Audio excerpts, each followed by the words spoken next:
yang murni atas nama Ilahi. Kami terus berbakti, langkah tidak berhenti, melangkah impian terengganu Darul Iman, maju berkat sejahtera.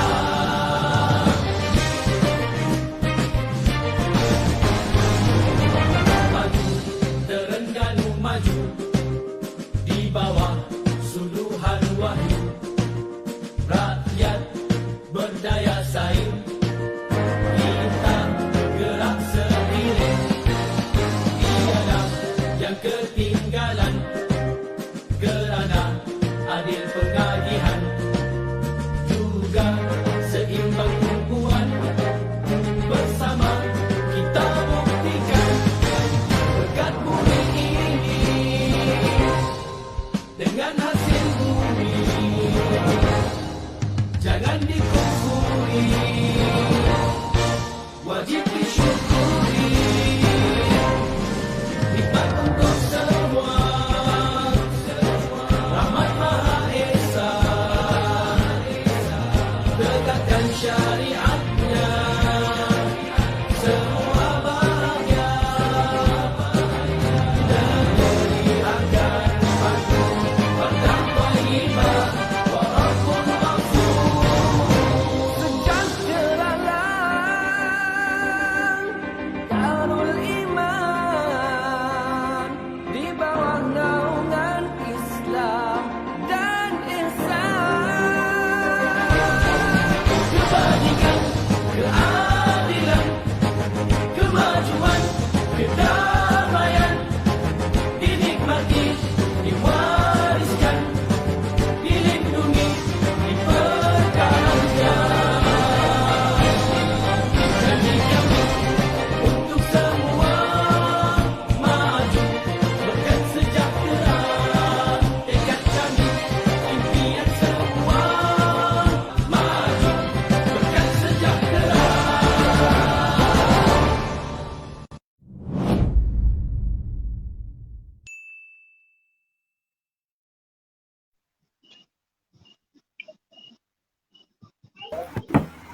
Bismillahirrahmanirrahim. Assalamualaikum warahmatullahi taala wabarakatuh.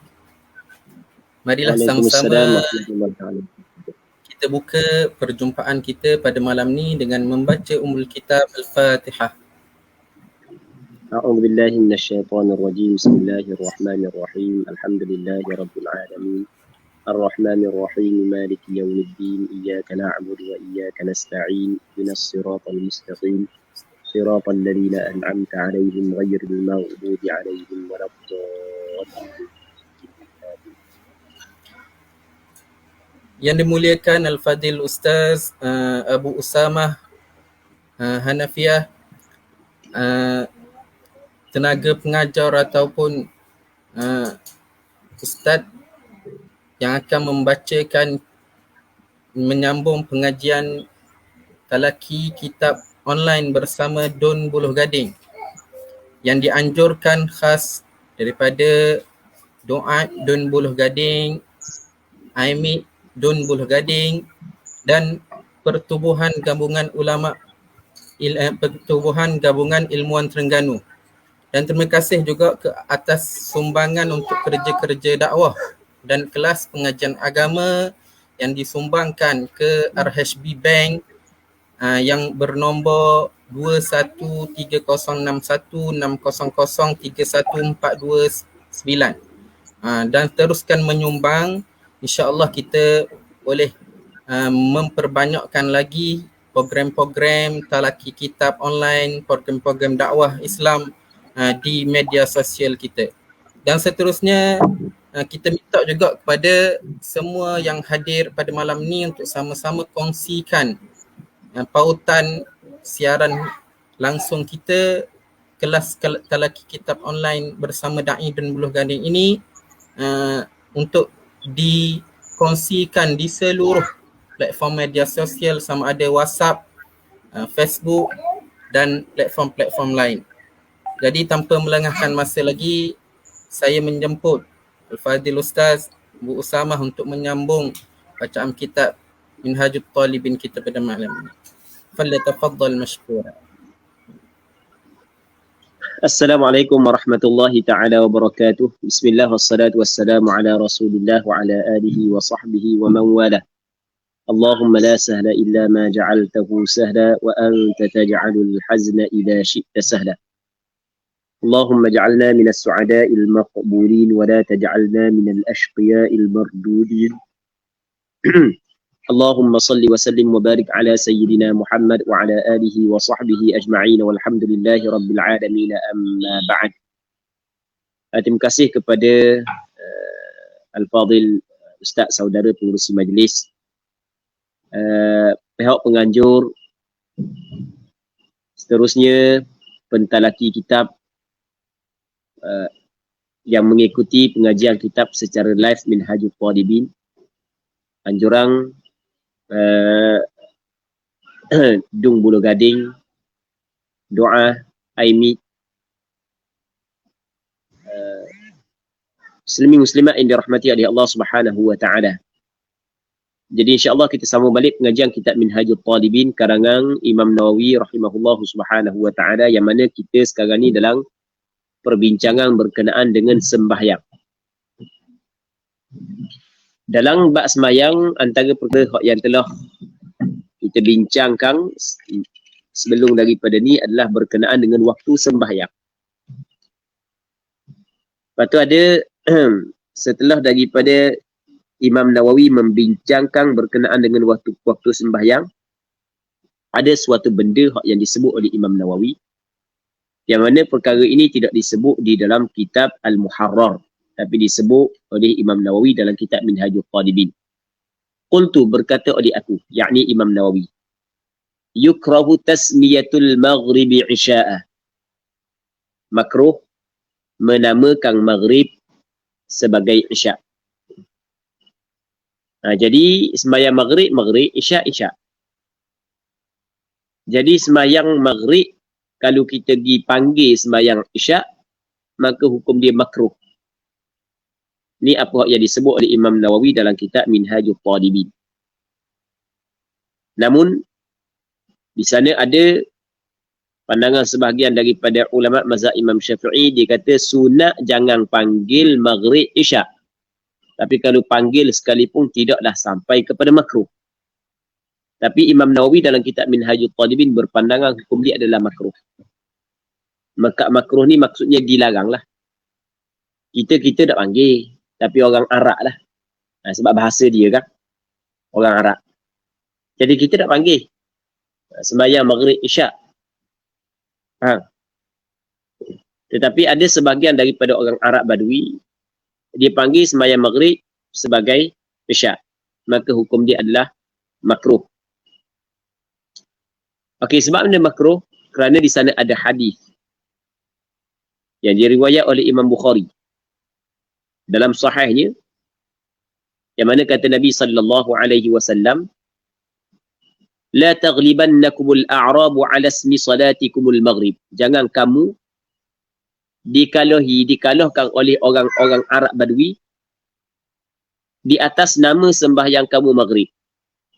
Kamu jangan siapa kalah kepada orang Arab Badui.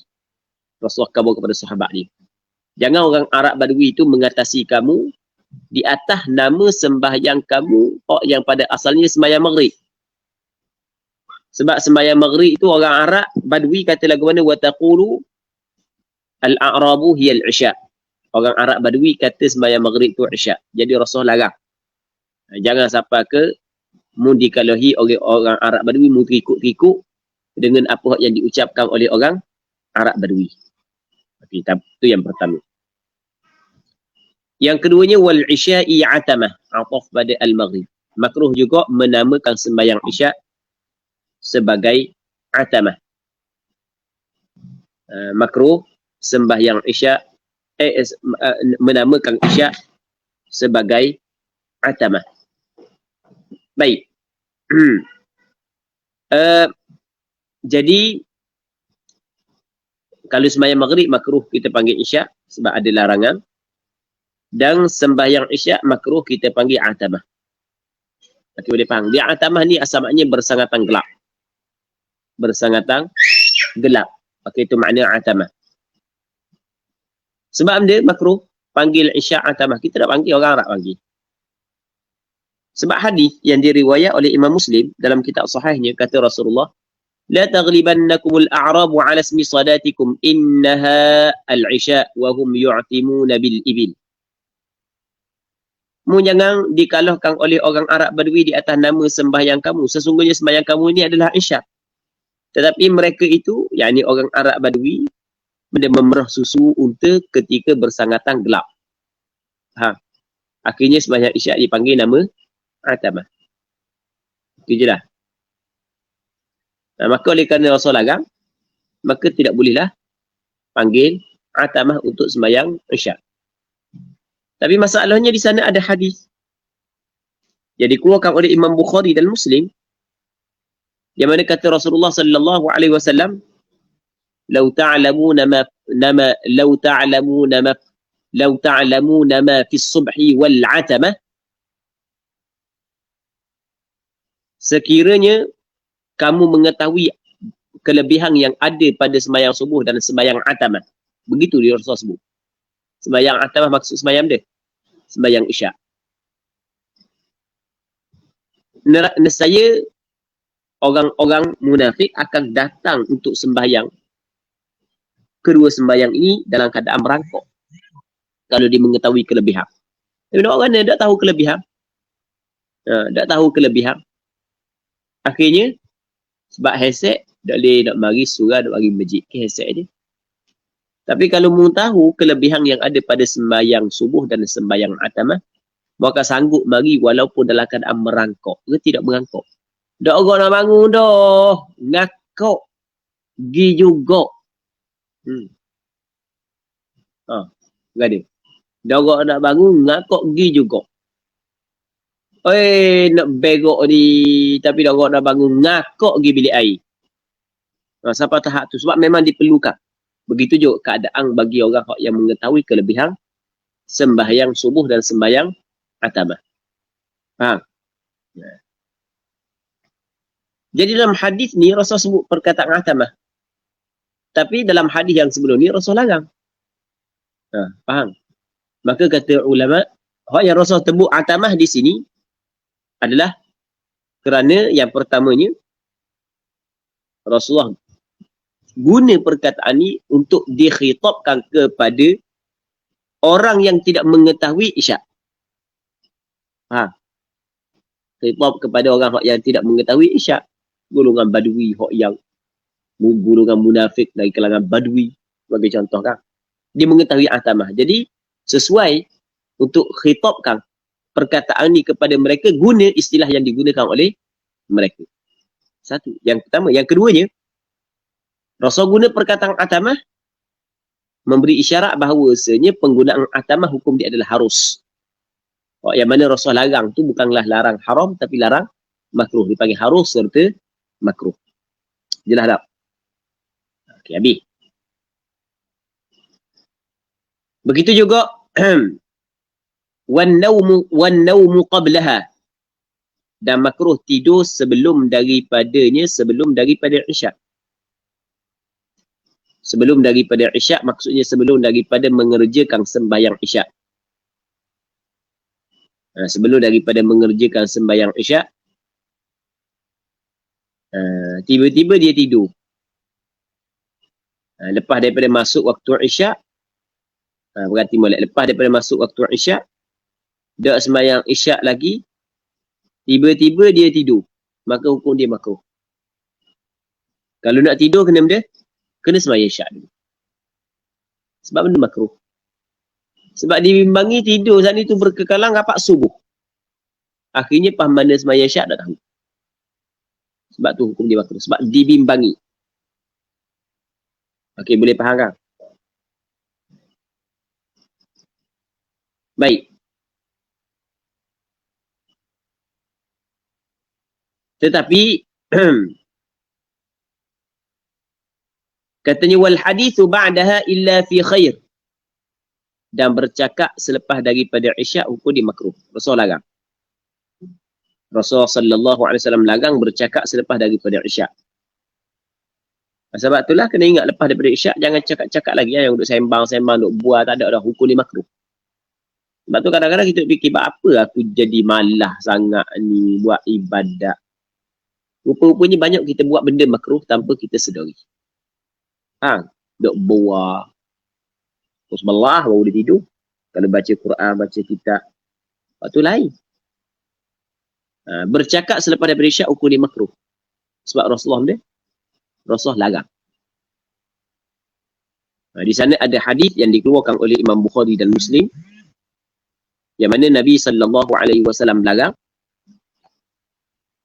Baik. Rasulullah tidak suka cakap selepas daripada isyak. Lepas daripada isyak, tidur. Cakap apa dia? Illa fi khair. Melainkan pada kebaikan. Kebaikan tak ada masalah. Faham? Ngajar. Itu kebaikan. Buah kosong hukum dia adalah makruh. Sembang kosong hukum dia adalah makruh. Kita boleh faham? Cuma dalam beberapa perkara dikecualikan. Sebagai contoh, benda bergurau senda dengan isteri. Itu dikecualikan. Itu tidak masuk dalam hukum makruh. Jadi nikah malang fahisyak mayasyak, mu tengok aku tengok mu. Boleh senyap. Itu. Faham? Sebab benda takut makruh. Tak. Suami isteri dimaafkan. Begitu juga melayang tetamu. Waktu dimaafkan. Maksudnya tidak makruh kalau melayang tetamu tidak makruh.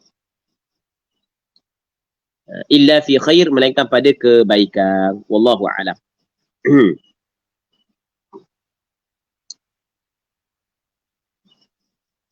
Katanya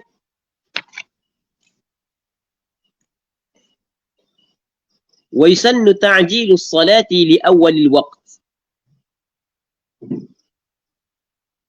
Dia kalau benda yang baik tak ada masalah. Masalah cakap lepas isyak benda yang baik. Dan penuh dalam satu hadis yang dikeluarkan oleh Imam Hakim An-Naisaburi, yang mana daripada Imran bin Husain, kata Imran bin Husain, kana Nabi sallallahu alaihi wasallam yuhaddithuna 'ammata laylihi an Bani Israil. Rasulullah menceritakan kepada kami 'ammata layl, sepanjang malamnya, tentang Bani Israil. Sikit aja tidur. Banyak mana panjang pada malam tu. Kalau kita kok cakap kita sampai ke rapat subuh, cakap kita benda cerita tentang Bani Israil untuk mengambil pengajaran daripada apa yang dilakukan, yang dibuat oleh puak Bani Israil. Itulah. Tapi ada tak kalau hak budak-budak hak duk pondok, hak yang jenis berahi, ilmu-ilmu hak pelik-pelik, duk cakap alam jabaru, alam malaku. Sampai pukul 2 pagi. Subuh dah tahu paman ni. Tu masuk alacor ni. Dah subuh dah tahu mana lacor. Faham? Boleh cakap alam jabaru, alam malaku. Dah mai alam ni alam rendah-rendah, alam tinggi tu. Tu 2-3 pagi duk cakap. Subuh dah tahu mana duk alacor. Okey. Seterusnya ala tai kambing. Katanya wa yusannu ta'jilu as-salati li awwalil waqt. Dan disunatkan menyegerakan sembahyang bagi awal waktu. Maksudnya pada awal waktu. Masuk je waktu terus sembahyang. Maksudnya awal waktu ni adalah apabila bunyi je bang, apabila bang je, maka terus kita sibukkan diri untuk bersiap-siap untuk sembahyang. Faham? Bukan. Orang bang tu kalau nak pergi masjid kena pereh sampai ke 180. Masuk orang kampung nambung beng-beng. Macam tu. Tidak lah gitu. Disunatkan ta'jilus salah li awalil waqt, pada awal waktu. Maksudnya masuk je waktu kita telah bersiap diri, menyibukkan diri untuk mengerjakan sembahyang. Hak tu hak yang disunatkan. Baik. Wa fi qaulin, dan pada satu pandangan, ta'khirul isya'i afdal. Melewatkan sembahyang isya' adalah lebih afdal. Kerana dia melewatkan isya' lebih afdal? Kerana Nabi SAW menyebut dalam satu hadis, laula an asyqa ala ummati la amartuhum an yuakhiru al-isya' ila thuluthil lail atau kama qala. Andai kata aku tidak menyusahkan kepada umatku, nescaya aku mewajibkan kepada mereka untuk melewatkan isyak sehingga kepada 1/3 malam. Jadi oleh kerana Rasulullah kabur lagu tu, maka sebahagian ulama kata lagu mana lebih afdal sembahyang isyak ditakhirkan sehingga 1/3 malam. Dan ni kalau tempat kita 1/3 malam lebih kurang dalam pukul 10:30. Okey, itu pandangan sebahagian daripada ulama.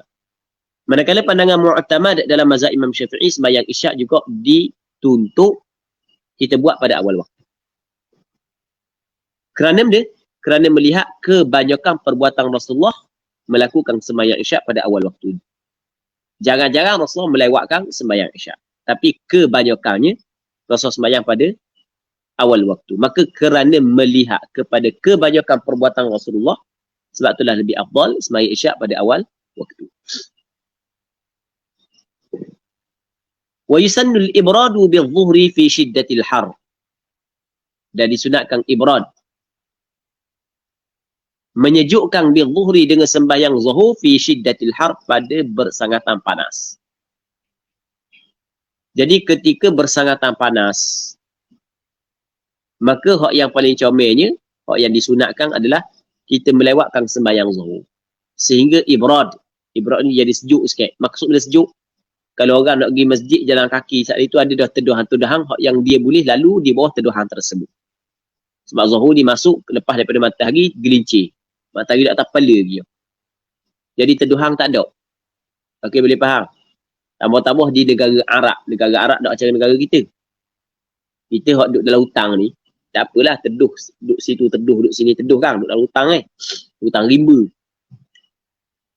Orang duduk kawasan bandar, nak cari mana teduh. Tak ada teduh. Tapi kalau kawasan Binjai tu kecil lah, sama sini. Dia lebih kurang tu je. Jadi tak ada teduh. Mana?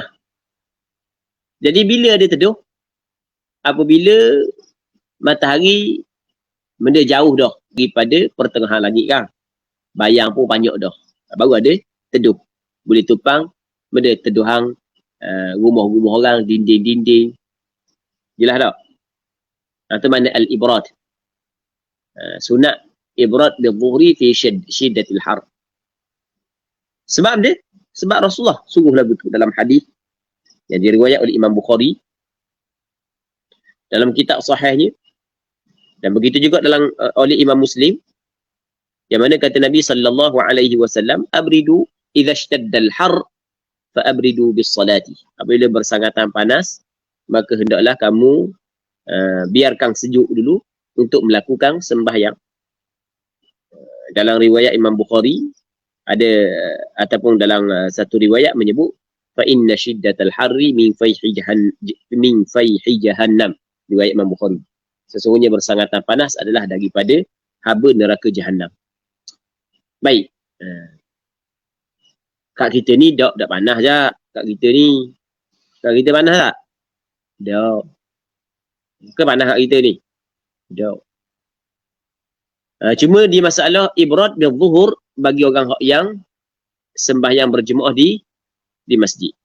Mana kalau orang hak sembahyang seorang diri di rumah, dia tidak kena pun panas, maka tak kena awal waktu.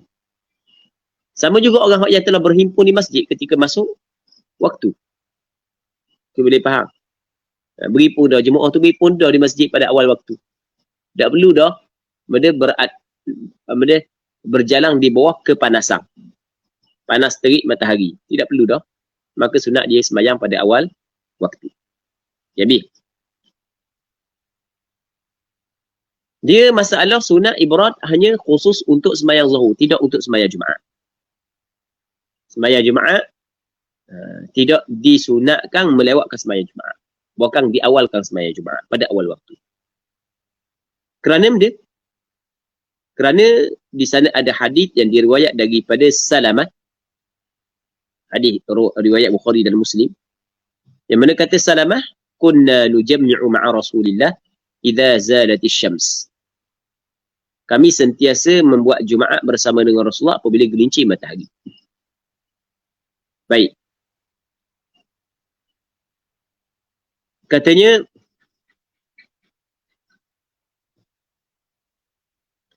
wal asahhu ikhtisasuhu bi baladin har, dan pandangan yang lebih sahih, al asah kita uraikan dulu apa istilah al asah.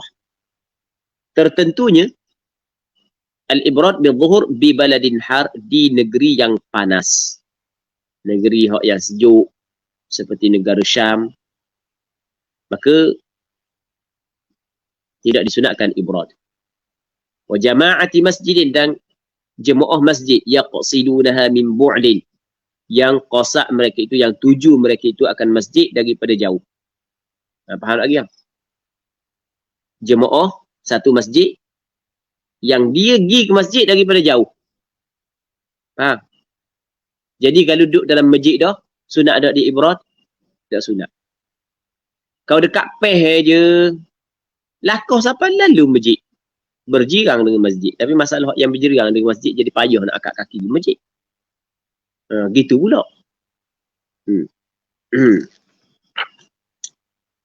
Katanya, seterusnya, wa man waqa'a ba'du salatihi fil waqti fal asahhu annahu in waqa'a rak'atun fal jami'u ada wa illa faqada.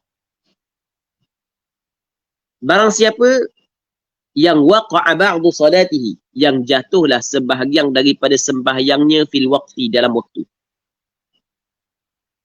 Sebahagian daripada sembahyangnya jatuh dalam waktu. Okey, jadi bermakna sebahagian yang lain jatuh di luar waktu. Jadi sembahyang lewat dah. Sebahagian sembahyang jatuh dalam waktu, sebahagian sembahyang yang lain jatuh di luar waktu. Fal asahhu annahu in waqa'a rak'atun fal jami'u ada. Qaul asah annahu, bahawasanya jika jatuh satu rakaat dalam waktu, maka kesemuanya adalah ada, tunai. Kalau satu rakaat dalam waktu, hak 3 rakaat lagi di luar waktu, jatuh tunai ke qada tak? Tunai. Kalau dah endang satu rakaat dalam waktu, barulah kira benda qada. Cuma sembahyang tunai tidak disyaratkan niat tunai, sembahyang qada tidak disyaratkan niat qada. Jelas tak? Jelas? Baik. Jadi kalau jatuh satu rakaat dalam waktu, maka semuanya dianggap tunai. Wa illa faqada, dan jika tidak begitu, jika tidak begitu dengan maksud tak sampai satu rakaat duduk dalam waktu, maka sembahyang tu dijatuh sebagai benda, sebagai qada. Dosa ke tak dosa ni, hak ni nombor 2. Kita tak bincang masalah dosa ke tak dosa. Hak yang masalah pertama ke masalah kedua, kita tidak bincang dosa ke tak dosa. Kalau satu rakaat jatuh dalam waktu, dikira tunai. Kalau tak sampai satu rakaat dalam waktu, dikira qada. Sembahyang zuhur lewat. Lewat sembahyang zuhur. Sebab ada backing motor. Ada backing motor, lewat sembahyang zuhur. Satu rakaat dalam waktu, 3 rakaat luar waktu. Maka zuhur tu dikirakan tunai. Tapi kalau tak sampai satu rakaat dalam waktu, maka dikirakan qada. Dan perbuatan tersebut dosa ke tak? Tengok. Kalau sekiranya atas kerana kecuaian dia sehingga berlaku perkara tersebut, maka berdosa. Walaupun tunai. Sebab dia tidak boleh, haram kita melewatkan sembahyang sehingga tidak dapat diselesaikan kesemua sembahyang dalam waktu. Okey, boleh faham? Cuma jatuh tunai qada tu yang kita nak bincang. Namun daripada sudut dosa kalau ada kecuaian. Kalau tak ada kecuaian, dosa ke tak? Tidak teringat, dosa ke tak? Tidur, dosa ke tak? Tak. Nampak kan? Dosa kalau ketika ada kecuaian. Kalau tak ada kecuaian, maka tidak berdosa. Jelas tak? Sehingga kan kalau usah kata tak sampai 1 rakaat dalam waktu, bahkan habis waktu baru sedar, baru bangun tidur, tapi bukan ada kecuaian daripada dia, tak ada kecuaian daripada dia, maka tak dosa. Jangan ada kecuaian. Katanya, wa man jahilal waqta ijtahada biwirdin wa nahwi fa in tayaqqana salatahu qabla al-waqti qada fil adhhar wa illa falah. Barang siapa yang jahil ia akan waktu, dia tak tahu waktu masuk ke lagi. Nak tengok matahari, tak nampak. Hujan lebat. Faham? Ataupun dia dikurung dalam penjara. Nasallallahu salamatu wal afiyah. Jadi, tak tahu masuk waktu ke tak lagi. Maka, ijtihada. Dia kena berijtihad. Berijtihad, dia kena sedaya upaya berfikir masuk lagi waktu dengan dicarikan sandarang-sandarang suatu perkara yang tertentu. Okey, boleh faham? Sebagai contoh, wirid dia. Dia biasanya lepas daripada, contoh kita kata maghrib, asar dengan maghrib dekat sikit kan. Biasanya lepas daripada dia sembahyang asar, tadi sembahyang asar tengok molek lah waktu.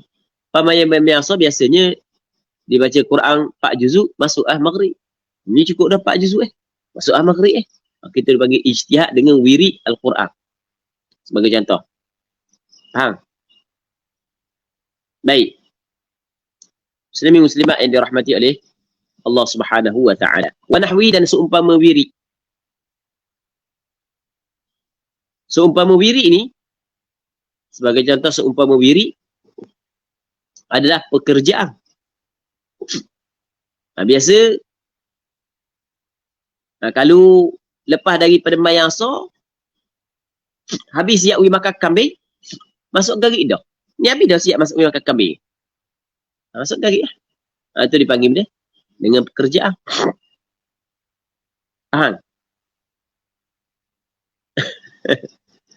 Ni pula, biasa lepas sembahyang asar, yang main game ni sampai stake berapa? Stake dah. Betul tak stake dia? Betul? Masuklah maghrib. Ni stake 7 Stake ke panggil dia? Anak reti. Level. Orang biasa lah.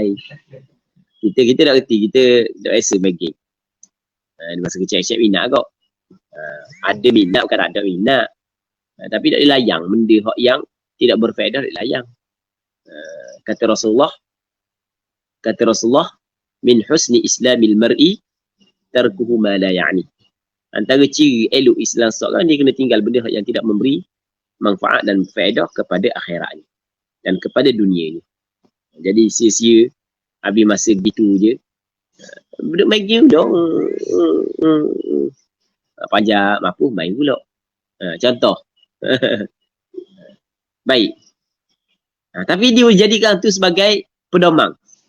Okey, tak apa. Boleh sembahyang. Bukan semua main game. Contoh je. Katanya, fa'in tayaqqana salatahu qabla al-waqti. Okey, kalau dia berijtihad dengan wirid ke dengan benda lain, dia ada 3 kemungkinan. Kemungkinan yang pertama, hakikatnya memang betul dalam waktu. Faham lagi? Yang keduanya, setelah dari hakikatnya, dah masuk lagi waktu sembahyang dah. Yang ketiganya, hakikatnya habis waktu dah baru sembahyang. Faham? Berapa dah?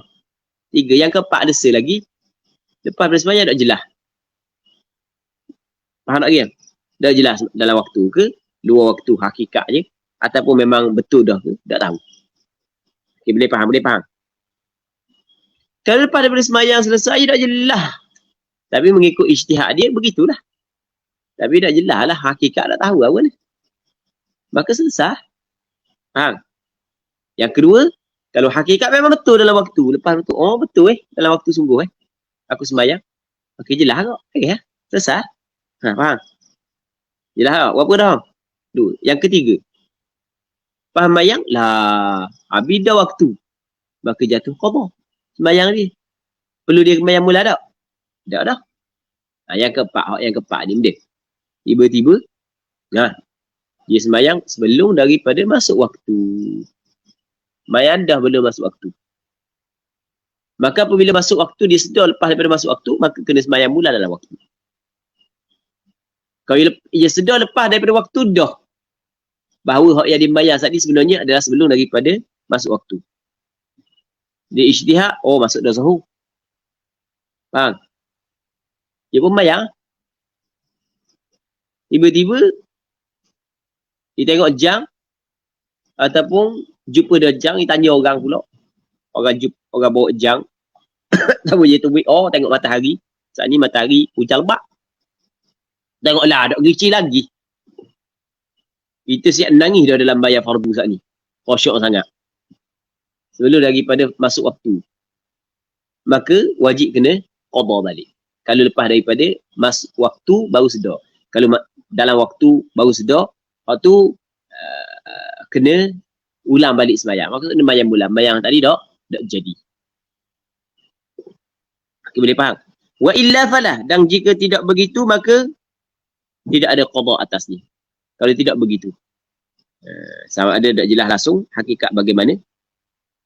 Ataupun memang hakikatnya sembahyang dalam waktu. Ataupun hakikatnya sembahyang selepas daripada waktu. Tak perlu qadha benda. Jadi,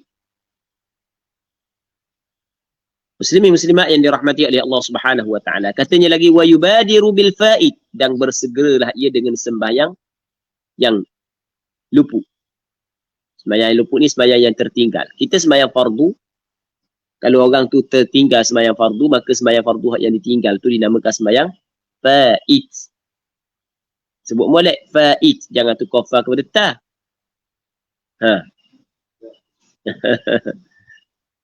Faid. Sebut molek. Wa yubadiru bil faid. Anda suka sebut molek tu kan ni. Sebenarnya bahasa Arab ni biar kita sebut secara jelas. Tu tujuan. Tu kofar kepada ta tu nak bergurau aje. Jadi kita kena sebut secara biar jelas. Jelas dengar huruf-huruf Arab saat ni tu. Ni bahasa Arab, orang Arab buat dengar pun tak faham. Cakap amdi. Kita orang Melayu kata cakap Arab, orang Arab dengar tahu cakap amdi. Biar jelas selesai huruf tu.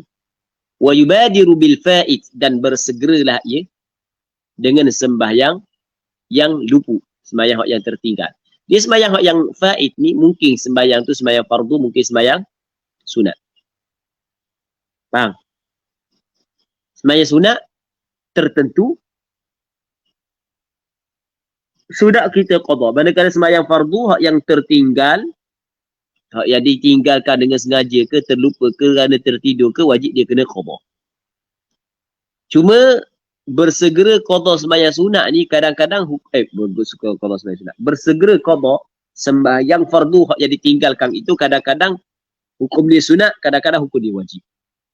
Bila kau sunat bersegera qadha sembahyang hak yang luput, hak yang tertinggal, kalau sekiranya dia tertinggal sembahyang tersebut dengan ada keuzuran. Keuzuran dua je, terlupa dengan tidur.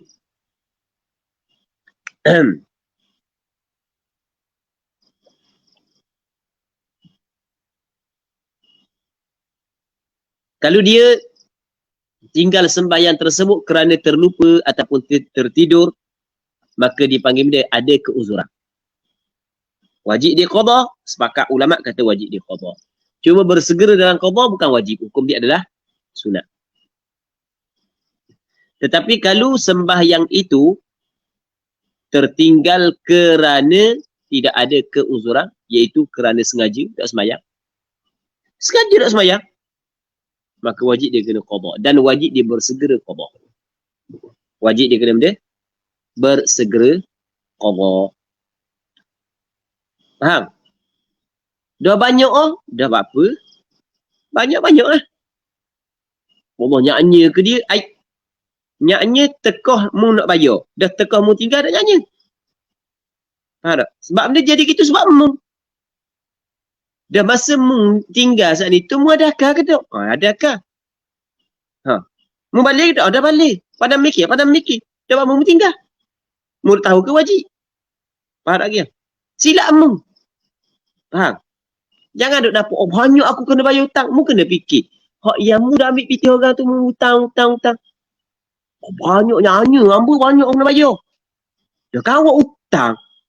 Ya dah tapi banyak kena bayar. Banyak mana? 10,000 nak bayar. Dah awak hutang? Yelah saya hutang 10,000 lah. Sebab saya hutang 10 sehari. Awak jangan tengok hak banyak ni. Awak tengok awak berhutang. Bang, awak berhutang. Dah masa masuk waktu dulu apa awak nak bayar awak dah kan? Awak gila. Awak nak mikir makan awak boleh. Takkan benda bayar tak boleh. Okey, boleh faham? Awak punci buat gitu. Okey. Jadi wajib dia kena qada dan wajib dia kena qada dengan segera. Apabila kata wajib kena qada dengan segera, muslimin muslimat yang dirahmati oleh Allah Subhanahu wa taala, maka tidak boleh dia buat perkara-perkara yang lain selain daripada benda yang wajib. Mesti dia kena menghabiskan waktu. Berarti molek, dia mesti kena menghabiskan waktu dengan qada sembahyang tersebut. Orang hak yang isah, umur 50 baru isah. Start daripada 15 sampai ke 50 dak sembahyang langsung. Sebagai contoh, 50 baru isah, maka wajib dia kena qada dengan segera. Dak qada dengan segera berdosa. Sebab dia tinggal sembahyang tersebut tanpa sebarang keuzuran. Kena qada, segera qada. Dan dia tidak boleh buat benda hak lain, mesti kena habiskan masa waktu untuk qada. Tapi sebenarnya kalau orang betul-betul isaf, dia akan buat. Sebab dia nyesal dah kan. Melainkan orang yang tak betul, tak apa nak betul isaf. Mung tahu dah mung salah. Mung baiki balik lah. Banyak biar. Dah mu dah isaf molek gitu. Betul tak gitu? Orang yang isaf sungguh ni, dia akan tinggal belaka benda yang dia buat salah dulu. Betul tak? Orang betul-betul isaf. Okey. Jadi, mengikut pandangan mu'tamad dalam mazhab Imam Syafi'i, wajib dia kena qada dengan segera. Maka tidak boleh dia sibukkan melakukan perkara yang lain, bahkan mesti dia kena qada. Nak main game haram. Pada asalnya dah ada masalah main game, jadi haram. Main futsal haram. Kabak bukit haram. Main basikal haram. Mana pula main basikal haram? Nak pergi bawa kereta pusing-pusing tengok makan angin haram. Pergi berenang haram. Mana jadi haram belaka? Sebab apa dah kan? Mu kena mesti memenuhkan waktumu dengan qada sembahyang. Jadi kalau buat benda lain menyebabkan benda yang wajib mu tertinggal, jadi haram benda lain. Itu maksud dia. Aku boleh faham kan? Dan boleh buat benda lain kalau benda lain tu wajib juga. Nafkah wajib. Sebab kita nak makan, kita nak uyan, nak nafkah anak bini. Kan anak bini kita nak makan pasir. Kalau boleh makan pasir tak apa. Makan pasir, kenyang. Mana boleh makan pasir. Jadi kena kerja. Jadi hak tu tak apa. Benda hak wajib je boleh. Sebab itulah kita dengar orang ni, kita biasa dengar orang ni. Orang hak yang ada sembahyang qada, haram sembahyang sunat. Biasa dengar kan? Tapi sebenarnya perkataan tersebut kita kena hurai lagi. Bukan haram sembahyang sunat aja. Dan apa awak nak sembahyang sunat tau? Sebab saya ada sembahyang qada, sebab tu nak sembahyang sunat. Mu tak faham tau. Dan apa awak nak sembahyang sunat? Sebab saya ada qada lagi. Tak faham tu. Bukan maksud gitu. Dia bukan masalah sembahyang sunat saja. Mu kena mengisikan waktumu dengan qada. Dan kalau mu duduk saja pun sama kau. Faham tak dia? Bukan hanya sembahyang sunat je. Sembahyang sunat pun haram. Pelik sembahyang sunat haram. Ya, Sebab mu sekarang ni wajib mu kena sembahyang fardu. Faham tak lagi? Mu sembahyang sunat nak dia. Nak pahala. Mu tahu tak qada tu wajib. Hak wajib dengan hak sunat mana lebih besar? Hak wajib. Jadi kalau mu fikir nak ke pahala, mu tidak akan pertikaikan tentang qada sembahyang wajib walaupun mu terpaksa kena abaikan sembahyang sunat. Kerana dia? Kerana sembahyang wajib adalah lebih besar pahala berbanding dengan sembahyang sunat. Okey, dia faham? Hak di hukum asal. Kita kena urang asal dulu. Di pandangan muktamad tapi hak masalah ada orang kita tak sembahyang sunat sebab dia sebab aku ada qada lagi hak dulu-dulu dok qada. Sebab qada sikit orang kata dia sembahyang sunat jadi tak sembahyang sunat duk saja. Allah dah faham tu tak faham. Kan bodoh kan bukan hanya sembahyang sunat. Semua benda hak yang bukan wajib pun nak lewat belaka. Dia apa? Sebab mu wajib kena segera qada. Jelas tak? Nak main TikTok ke? Tak boleh dah. Nak buat live Facebook ke? Tak boleh. Faham? Tak boleh. Sebab wajib mu kena segerakan qada sembahyang tersebut. Ni pandangan mu'tamad dalam mazhab Imam Syafi'i. Namun di sana ada pandangan yang kedua. Dalam mazhab Imam Syafi'i walaupun bukan pandangan mu'tamad. Yang mana tidak wajib bersegera. Yang penting qada.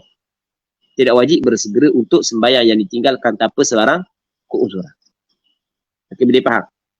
Maka tidak menjadi masalah bagi orang hak yang kita tengok imam ni tak apa nak kuat mana. Tembang-tembang suruh buat lalu rebah nampak bunyi je isah. Bunyi je isah. Isah dah. Tapi isah gitu Isah tak kemah. Tekau sibuk benda lain, tinggal agak bayang. Faham lagi? Isah tak kemah orang panggil. Taubat tak nasuhah mana? Baik. Jadi, kita kau gini ke dia. Tak apa lah. Ada wajib segera. Okey, untuk orang tersebut. Tapi sebenarnya dalam fatwa, kita kena fatwa pandangan mu'tamad. Itu pada asalnya. Cuma nak kamu ada pandangan yang kedua. Jadi kalau ada orang kata tak wajib segera, okey, memang ada pandangan hak yang kedua. Ada kata boleh kau mayang sunat. Okey, itu ada pandangan yang kedua. Baik. Pandangan yang kedua boleh tengok dalam kitab Bughayatul Mustarsyidin. Ada sebut permasalahan ni. Katanya wa yusannu tartibuhu wa taqdimuhu 'ala al-hadirati allati la yakhafu fawtaha. Disunatkan tertibnya al-fa'id. Maksud dia kalau misalnya dia tinggal 5 sembahyang, Zuhur, Asar, Maghrib, Isyak. Dia tidur bawah basah, tiba-tiba jatuh nyor. Pong, kena atas kepala dia. Tidur sehari semalam terus, tak bangun-bangun. Tidur sehari semalam. Dia ada jenis orang yang kuat tidur. Allah kuat tidur. Tidur semua. Dah tidur kok. Dah sedar dah, dia akan nak gerak. Lepas bong tak sedar. Jadi kuat tidur. Jadi sampai ke sehari semalam tidur. Bangun-bangun. Ngonyoh muka. Nak pergi bayar Jumaat masjid. Dari bangun tengah hari, nak pergi bayar Jumaat. Dia kata, wah ni pula tak ada orang bayar Jumaat ni. Kau teruk dah. Kat PKP ni apabila buka sembahyang Jumaat, pakat nak mari. Tanya dia, mana orang pakat nak mari Jumaat dengan Tok Imam dak buat Jumaat? Ke sama pula PKP kita. Contoh lah. Ni kita dah lagi Jumaat ni contoh je dah Jumaat warna mau satu. Jumaat dia. Satu dah. Sodoh lah. Rupanya tidur sehari semalam. Contoh je kan. Maka dah sehari semalam 5 sembahyang tinggal. Maka masa dia nak qada tu sunat tertib. Dia tinggal sembahyang dia mula-mula. Hak mula-mula tu hak dia buat. Lepas tu lepas 1, nombor 2, nombor 3, nombor 4, nombor 5. Kalau tak mau tertib pun tak ada masalah. Buat banyak dulu, hak sikit ke diam. Subuh ke diam. Buat banyak dulu. Ada orang suka buat gitu, buat berat-berat dulu. Hak ringan ke diam. Ada orang suka buat ringan-ringan dulu, hak berat ke diam. Ada sama orang. Okey, sunat tertib. Jadi bermakna Tartib bukan hukum dia wajib. Bukan tartib, bukan wajib. Wa taqdimuhu 'ala al-hadirah, dan sunat mendahulukannya al-faid di atas sembahyang yang hadir. Allati la yakhafu fautaha, yang tidak bimbang ia akan luputnya. Tidak bimbang luputnya al-hadirah. Maksud dia, sekarang ni dia ada qada subuh. Lepas tu nak sembahyang zuhur. Hak comel, qada dia subuh. Dahulukan sembahyang luput di atas sembahyang hak yang hadirah. Hak yang hadir. Hak yang hadir tidak sembahyang yang hadirah. Sembahyang zuhur tu lah sebab dia masuk dalam waktu zuhur. Jelas tak? Tapi syarat tidak bimbang luput ni. Kalau bimbang luput, kena sembahyang hadirah dulu. Kalau tebang dia sembahyang qada, jadi bermakna sembahyang zuhur dia kena sembahyang luar waktu. Nampak? Sebab dia bangun, dia sedar-sedar. Kat asar dah. Kat asar dah. Sebab dia duduk pada musim sejuk. Dia musim sejuk, kalau negara 4 musim sejuk. Siang hari pendek, malam panjang. Siang hari pendek, malam panjang. Jadi dia kena malam dia tak tidur. Dia tidur siang hari.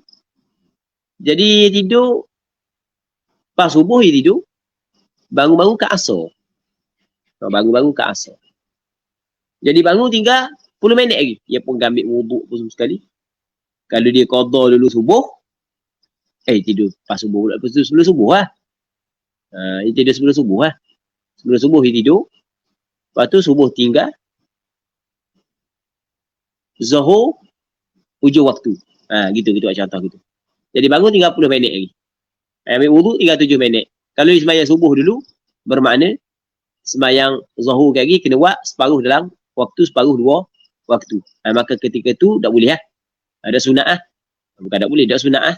Dia mendahulukan sembahyang yang luput. Bahkan mesti dia kena sembahyang hadirah dulu. Okay, jelas tak?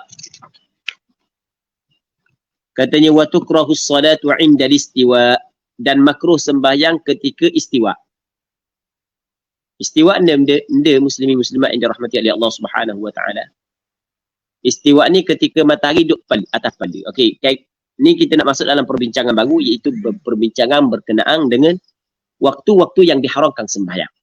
Di sana ada 5 waktu yang diharamkan sembahyang. Ni kita akan bincang insya-Allah. Jadi kita akan sambung balik pada minggu akan datang kalau sekiranya dipanjangkan umur. Jadi untuk hari ni kita berhenti sini dulu. Sebab kalau kita baca takut dah nak habis, kita dah berhenti di stesen molek. Ni stesen molek dah bus stop molek dah jadi kita berhenti sini dulu. InsyaAllah kita sambung balik pada minggu-minggu akan datang kalau sekiranya dipanjangkan umur. Untuk malam ni kita berhenti sini dulu. Wallahu subhanahu wa ta'ala a'la wa a'lam. Sallallahu ala sayyidina Muhammad wa ala alihi wa sahbihi ajma'in. Walhamdulillahi rabbil alamin.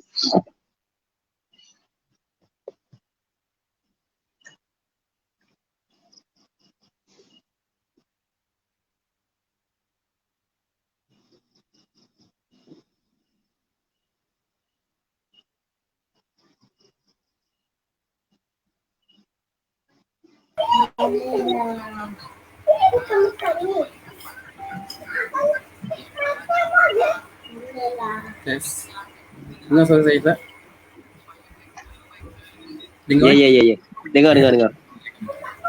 Alhamdulillah. Terima kasih kepada Al-Fadhil Ustaz atas kelas pada malam ni. Dan insyaAllah ada beberapa pengumuman untuk saya siarkan pada malam ni berkaitan dengan program yang akan diadakan di peringkat Doat Kuala Nerus. Yang pertama,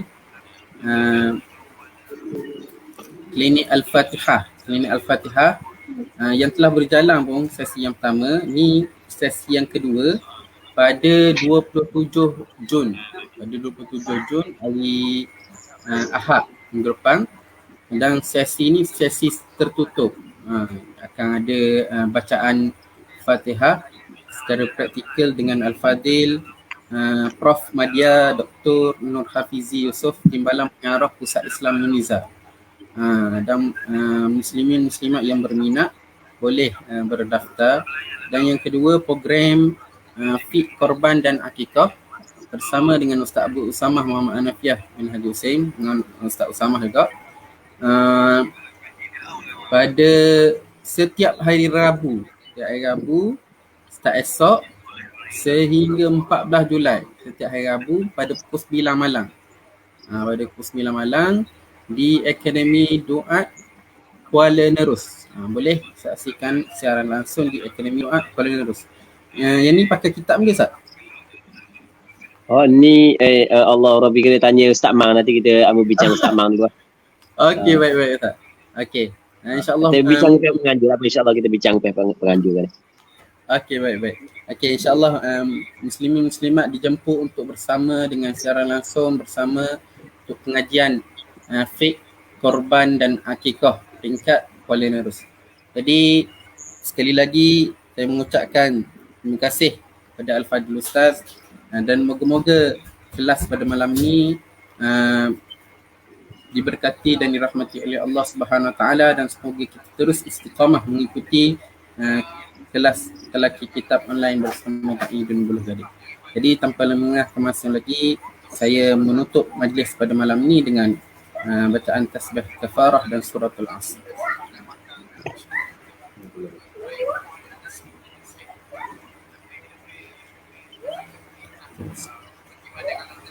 Terima kasih kepada Al-Fadhil Ustaz. Terima kasih kepada muslimin muslimat yang hadir pada malam ni. Qulu qawli hadza wa astaghfirullah li wa lakum. Assalamualaikum warahmatullahi taala wabarakatuh.